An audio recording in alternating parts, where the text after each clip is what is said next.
नमस्कार दोस्तों, आप देख रहे हैं इन्फॉर्मेशन टेकी। आज हम देखेंगे इंसर्ट टैब के पाइवट टेबल का क्या उपयोग है और ये एक नॉर्मल टेबल से कैसे अलग है। तो चलिए शुरू करते हैं।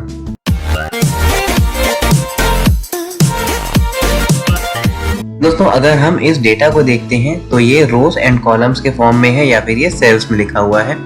अगर हम इसे नॉर्मल एक टेबल में कन्वर्ट करना चाहते हैं तो हम इसे सेलेक्ट करके टेबल पर क्लिक कर सकते हैं और ओके कर सकते हैं। ओके करने के बाद आप देख सकते हैं ये जो मेरा डेटा था ये टेबल में कन्वर्ट हो चुका है, बट ये है हमारा एक नॉर्मल टेबल। इसे वापस नॉर्मल कर लेते हैं, कंट्रोल Z। अब हम देखेंगे पाइवट टेबल। जहाँ एक नॉर्मल टेबल स्टैटिक रहता है या फिर उसमें हम ज्यादा कुछ चेंजेस नहीं कर सकते, वहीं एक पाइवट टेबल फ्लेक्सिबल रहता है जिसमें हम रोज को कॉलम्स को इंटरचेंज कर सकते हैं, उनका काउंट निकाल सकते हैं, उनका सम निकाल सकते हैं, एवरेज कर सकते हैं और ऐसे ही कई सारे और फंक्शंस भी अप्लाई कर सकते हैं। तो दोस्तों, यहाँ पर मेरे पास कुछ डेटा रेडी है। अब हम इसका एक पाइवट टेबल बना के देखते हैं। सबसे पहले डेटा समझ लेते हैं। यहाँ पर ये डेट वाइज मेरे पास कुछ सेल्स का डेटा है। कौन सी डेट को कौन सा प्रोडक्ट कौन से रीजन में किसने सेल्स किया, कितने यूनिट सेल किए और टोटल सेल्स कितने का हुआ। अगर इस फर्स्ट रो को देखें तो हम देख सकते हैं यहाँ पर अभिषेक ने 10 यूनिट्स चेयर का सेल किया ईस्ट रीजन में 9 तारीख को और जिसका टोटल कॉस्ट था 3000। अब हम इसका एक पाइवट टेबल बना लेते हैं। उसके लिए हम सबसे पहले क्लिक करेंगे पाइवट टेबल।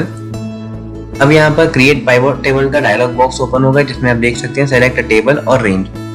बाय डिफॉल्ट उसने ये रेंज सेलेक्ट कर ली है। अगर ये रेंज सेलेक्ट ना हो तो आप इस बटन पर क्लिक करके इस पूरी रेंज को सेलेक्ट कर सकते हैं।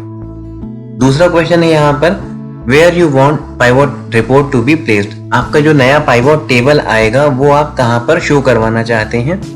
अगर आप चाहते हैं उसके लिए एक न्यू शीट बन जाए तो बाय डिफॉल्ट सेलेक्टेड है न्यू वर्कशीट। अगर आप चाहते हैं इसका जो पाइवट टेबल है वो जस्ट इसके बाजू में ही शो हो तो हम क्लिक करेंगे एग्जिस्टिंग वर्कशीट।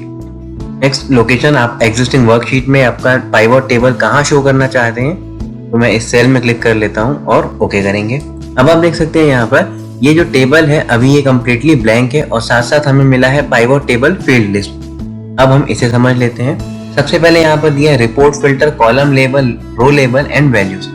आपको कौन से डेटा को एज अ कॉलम देखना है और कौन से डेटा को एज अ रो देखना है, सबसे पहले ये सेट कर लेते हैं। अगर मुझे रीजन को रो वाइज देखना है तो मैं रीजन को ड्रैग करूंगा और प्लेस करूंगा या ड्रॉप करूंगा रो में। और अब हम देख सकते हैं यहाँ पर मेरा जो पाइवट टेबल है वो कुछ इस प्रकार से रेडी हुआ है। नेक्स्ट मुझे नाम के अकॉर्डिंग देखना है डेटा, तो नाम को हम ड्रैग एंड ड्रॉप करेंगे कॉलम लेवल्स पे। और अब हम देख सकते हैं यहाँ पर डेटा ईस्ट रीजन में अभिषेक का सेल्स कितना होगा, ईस्ट रीजन में अमर का सेल्स कितना होगा, आशीष का सेल्स कितना होगा, यहाँ से हम इंडिविजुअली कैलकुलेट कर सकते हैं। अब अगर हमें सेल्स कैलकुलेट करना है तो हम इस सेल्स वाले फील्ड को ड्रैग करके ड्रॉप करेंगे वैल्यूज वाले बॉक्स में। और आप देख सकते हैं यहाँ पर ये बाय डिफॉल्ट है सम ऑफ सेल्स। मतलब अगर देखा जाए अभिषेक ने ईस्ट रीजन में टोटल सेल्स किया है 3000 का, नॉर्थ में 3487 का, साउथ में 8455, तो अभिषेक का टोटल सेल्स हो गया 14942। तो इस प्रकार से हम देख सकते हैं सिर्फ ईस्ट रीजन में हर एक पर्टिकुलर एम्प्लॉय ने हमारा कितना सेल किया है। तो अगर ऐसे देखें तो ईस्ट में टोटल सेल हुआ है मेरा 32,860 का। अब जैसा कि मैंने आपको बताया ये नॉर्मल टेबल नहीं है, ये पाइवट टेबल है जो कि फ्लेक्सिबल है। फ्लेक्सिबिलिटी का मतलब हम रो और कॉलम को इंटरचेंज कर सकते हैं। उसके लिए सिंपली सबसे पहले रीजन को वापस ड्रॉप कर लेंगे, नेम को भी वापस ड्रॉप कर लेते हैं। अब नेम होगा मेरा रो में और रीजन होगा कॉलम्स में। और अब हम देख सकते हैं अभिषेक का जो डेटा है वो इस प्रकार से रेडी होगा। ये हमने चेंज कर दिया इसका रो और कॉलम्स। अब अगर मैं यहाँ पर देखना चाहता हूँ ये जो ग्रैंड टोटल है जो कि 3000, 3487 और 8455 इन तीनों वैल्यूज को ऐड करके 4942 आया, आखिर ये कहाँ से आया, इसके कितने यूनिट सेल हुए, तो हमें इस पे सिंपली डबल क्लिक करना होगा। आप जैसे ही डबल क्लिक करेंगे आपकी एक न्यू शीट रेडी होगी और हम इस शीट में देख सकते हैं डेटा। इन तीनों को अगर आप ऐड करेंगे आपको वही आउटपुट मिलेगा। ऐड कर लेते हैं तो आउटपुट हमारा वही है 14942। और यहाँ से हम इजीली देख सकते हैं अभिषेक ने इन 3 अलग अलग रीजन्स में क्या क्या सोल्ड किया है, कितने यूनिट्स सेल किया है। वापस आ जाते हैं हमारे शीट में। अब मैं यहाँ पर सेल्स नहीं देखना चाहता तो सिंपली सेल्स को रिमूव कर लेंगे। मुझे देखना है मेरे जितने भी एम्प्लॉयज हैं उन सभी ने कितने यूनिट सेल किया है, तो मैं यूनिट्स को ड्रैग एंड ड्रॉप करूंगा वैल्यूज में। अब यहाँ पर भी हम देख सकते हैं नंबर ऑफ यूनिट्स, ये 38 है, ये कहाँ से आया? अभिषेक ने ईस्ट रीजन में 10 यूनिट सेल किया है, लेकिन क्या बेचा है ये नहीं पता। उसी प्रकार से नॉर्थ में 12, साउथ में 16, लेकिन आखिर कौन सी क्वांटिटी या फिर कौन सा आइटम बेचा है ये नहीं पता। अगर आपको ये पता करना है तो आपको ग्रैंड टोटल पर डबल क्लिक करना होगा और आप देख सकते हैं यहाँ पर चेयर 10, मार्कर 12, प्रोजेक्टर 16। इस प्रकार से आप इजीली किसी भी डेटा को कैलकुलेट कर सकते हैं। इसी को हम एक और एग्जांपल के थ्रू समझते हैं। सबसे पहले कुछ डेटा रेडी कर लेंगे।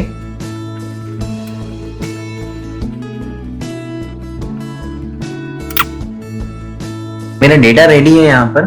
अब हम देख सकते हैं अगर हमारे पास कुछ इस प्रकार का डेटा है, अप्सरा पेंसिल 5 क्वांटिटी जो हमने खरीदी है 3.5 रुपए से, और अगर हम इस पूरे टेबल में देखें अप्सरा पेंसिल फिर से खरीदी गई है, इस बार सिर्फ 2 क्वांटिटी खरीदी गई है, लेकिन इस बार जो प्राइस था वो था 4 रुपए। अब हम देखते हैं यहाँ पर पाइवोट टेबल कैसे यूज कर सकते हैं। उसके लिए सबसे पहले जाएंगे insert, pivot table, table range. मेरी यहाँ पर ये है टेबल रेंज, तो इसे सेलेक्ट कर लेंगे। हमें आउटपुट कहाँ देखना है, ये सेल बाय डिफॉल्ट सेलेक्टेड है, ओके कर लेंगे। अब सबसे पहला जो हमारा कॉलम होगा वो होगा आइटम्स, तो हम इसे सेलेक्ट कर लेंगे एज अ रो। अब आप देख सकते हैं यहाँ पर जितने भी हमारे आइटम्स थे वो सब के सब यहाँ पर शो हो रहे हैं, लेकिन अगर आप ध्यान देंगे यहाँ अगर हम देखें अप्सरा पेंसिल 2 बार अप्सरा पेंसिल है, 2 बार नटराज शार्पनर है, लेकिन अगर हम इस लिस्ट में देखें यहाँ पर आपको सिर्फ एक बार ही इसका नाम शो होगा, क्योंकि पाइवोट टेबल में हमें हमेशा समराइज्ड डेटा मिलता है। नेक्स्ट है क्वांटिटी, हमारे पास कितनी क्वांटिटी है तो हम यहाँ से डायरेक्टली कैलकुलेट कर सकते हैं। आपको सिंपली क्वांटिटी को ड्रैग एंड ड्रॉप करना होगा वैल्यूज में। और थर्ड है प्राइस, ऑब्वियसली प्राइस का भी हम एडिशन कर सकते हैं या फिर हम चाहें तो एवरेज निकाल सकते हैं। अब अगर हम यहाँ पर देखें अप्सरा इरेजर 2 है और इस लिस्ट में देखें तो हमारे पास अप्सरा इरेजर 2 है, लेकिन अगर अप्सरा पेंसिल देखें तो अप्सरा पेंसिल पहले थे हमारे पास 5, हमने फिर 2 पेंसिल ली, तो टोटल हमें यहाँ पर शो कर रहा है अप्सरा पेंसिल 7। अब क्योंकि 5 पेंसिल खरीदी गई थी 3.5 रुपए के रेट से, 2 पेंसिल खरीदी गई हैं 4 रुपए के रेट से, तो अब हमें एक एवरेज प्राइस निकालना होगा। एवरेज प्राइस के लिए हम प्राइस को ड्रैग एंड ड्रॉप करेंगे वैल्यूज में। अब हम देख सकते हैं यहाँ पर ये भी सम हो चुका है, जो कि हमें नहीं चाहिए। हमें चाहिए यहाँ पर इसका एक एवरेज। एवरेज के लिए हम सिंपली इस पर क्लिक करेंगे और जाएंगे वैल्यू फील्ड सेटिंग्स। इस बॉक्स में हम यहाँ पर कस्टम नेम दिया सम ऑफ प्राइस, आप चाहें तो इसे चेंज कर सकते हैं, वो नाम आपको यहाँ पर रिफ्लेक्शन में शो करेगा। नेक्स्ट, अब हमें इस बार निकालना है एवरेज, तो हम क्लिक करेंगे एवरेज एंड आप देख सकते हैं यहाँ पर अप्सरा पेंसिल जो कि हमारे पास 7 क्वांटिटी है, इसका एवरेज रेट निकाल के दिया है इसने 3.75, क्योंकि 5 पेंसिल थी 3.5 से और 2 पेंसिल है 4 रुपए से। इन दोनों का अगर आप एवरेज निकालें तो एवरेज आएगा आपका 3.75। इससे किसी भी शॉपकीपर को सेल करने में आसानी होगी, क्योंकि भले ही उसने 2 बार अलग अलग कॉस्ट प्राइस में खरीदी की थी, लेकिन जब वो बेचना चाहता है अब वो इजिली यहाँ से कैलकुलेट कर सकता है कि उसे पर पीस कितने का पड़ा है। ऊपर हम देख लेते हैं पाइवोट टेबल टूल्स। इसमें आपको 2 ऑप्शन मिलेंगे, पहला है ऑप्शंस और दूसरा डिजाइन। ऑप्शंस में ज्यादा कुछ एक्टिव नहीं है, यहाँ पर हम मोस्टली काम करते हैं डिजाइन में। डिजाइन में अगर आप देखें, वापस हम चले जाते हैं हमारे पहले वाले डेटा में। यहाँ हम देख सकते हैं ग्रैंड टोटल का एक कॉलम भी है और यहाँ पर एक ग्रैंड टोटल का रो है। तो अगर आप इन कॉलम और रो को, टोटल की जो रो और कॉलम है, इनको अगर आप रिमूव करना चाहते हैं तो आप जाएंगे ग्रैंड टोटल में और आप देख सकते हैं off for row and column, on for row and column, on for row, on for column. आपको जो भी इसमें ऑन या ऑफ करना हो आप कर सकते हैं। जैसे मैं यहाँ पर कर रहा हूँ ऑन फॉर रोज ओनली। अब देख सकते हैं नीचे का जो कॉलम था वो ऑटोमेटिकली रिमूव हो चुका है। इसे वापस नॉर्मल कर लेते हैं। नेक्स्ट, यहाँ पर आप देख सकते हैं रो लेबल्स, कॉलम लेबल्स, यहाँ पर कोई मीनिंगफुल नाम नहीं है। अगर आपको यहाँ पर एक मीनिंगफुल नाम देना है तब हम जाएंगे रिपोर्ट लेआउट और क्लिक करेंगे शो इन आउटलाइन फॉर्म। और अब आप देख सकते हैं ये है हमारे रीजन और ये है हमारे नेम्स। तो यहाँ से हम इजीली आइडेंटिफाई कर सकते हैं हमारे आखिर कॉलम का या फिर रो का जो है वो नाम क्या है। रो हेडर्स, यहाँ पर रो हेडर्स कोई इफेक्ट नहीं दे रहा है हमारे टेबल में। नेक्स्ट है कॉलम हेडर्स। कॉलम हेडर्स में आप चेंजेस देख सकते हैं।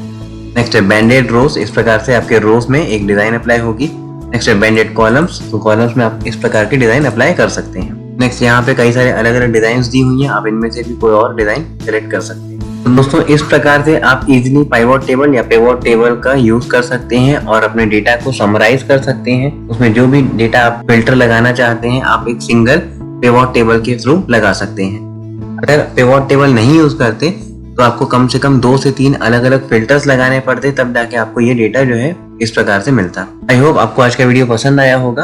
अगर आपने अब तक हमारे चैनल को सब्सक्राइब नहीं किया है तो प्लीज सब्सक्राइब कर लें। Thank you.